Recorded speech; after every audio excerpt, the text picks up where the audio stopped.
বেশ কিছুদিন ধরে ছেলে বলছিল লুচি আর আলুর দম খাবে, তো ওর জন্য আজকে লুচি আর আলুর দমটা করেই দিলাম টিফিনে।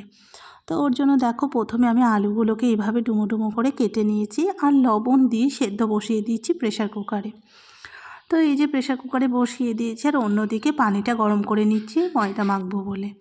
তো আমার আলুটাকে সেদ্ধ করা হয়ে গেছে, তোমরা দেখতেই পেলে কতটা সেদ্ধ করেছি, খুব বেশি কিন্তু সেদ্ধ করিনি। তারপরে ফ্রাই প্যানে তেল গরম করে নিয়ে আলুগুলোকে লবণ আর হলুদ দিয়ে সুন্দর করে ভেজে নিচ্ছি। অন্যদিকে দেখো আলুর দমের মশলা সমস্ত কিছু রেডি করে নিয়েছি। এবার একটা কড়াইতে তেল গরম করে নিয়ে সেখানে একটু জিরের ফোড়ন দিয়ে দিচ্ছি, তারপরে পেঁয়াজ কুচি দিয়ে দেবো।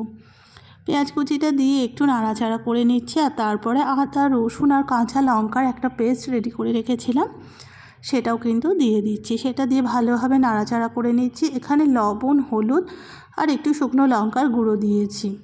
আর এখানে দিয়ে দিচ্ছি একটুখানি একটা টমেটোর পেস্ট, সেটা দেওয়ার পরে একটু টমেটো বাটা নিয়েছিলাম, তারপরে একটুখানি দই দিয়ে দিচ্ছি।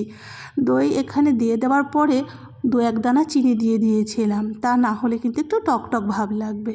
আর তারপরে ওই ভেজে রাখা আলুগুলো দেখো মশলার সাহায্যে ভালোভাবে কষিয়ে নিচ্ছি। তো মশলার সাথে ভালোভাবে কষিয়ে নিয়ে তারপরে কিন্তু পানি গরম করে এখানে আমি দিয়ে দেব। খুব বেশি পানি দেওয়ার দরকার নেই, যেহেতু আলুগুলো আগে থেকেই সেদ্ধ করা। আর তারপরে একটুখানি ধনেপাতা কুচি দিয়ে নামিয়ে নিয়েছিলাম। আর অন্যদিকে দেখো আমি এখানে আটা আর ময়দা নিয়ে ভালো করে ময়াম দিয়ে মেখে নিচ্ছি। গরম পানিটা যে করেছিলাম সেটা দিয়ে কিন্তু ময়দাটা আমি মেখে নিয়েছি। আর এই দেখো তোমাদেরকেও দেখাচ্ছি ময়দাটা মাখা আমার হয়ে গেছে। আর তারপরে তেলটাকে গরম করে নিয়ে এখানে লুচিগুলো ভাজার পালা। তো দেখো আবার ভিডিও করতে গিয়ে আমার লুচিটা একটা পুড়ে গেল, তো অন্য একটা লুচি আবার তোমাদেরকে ভেজে দেখালাম ভিডিও করে। একা হাতে কিন্তু খুব মুশকিল জানো তো, ছেলে খেয়ে কিন্তু বেশ ভালোই বলো। তোমাদের কেমন লাগলো অবশ্যই জানিও।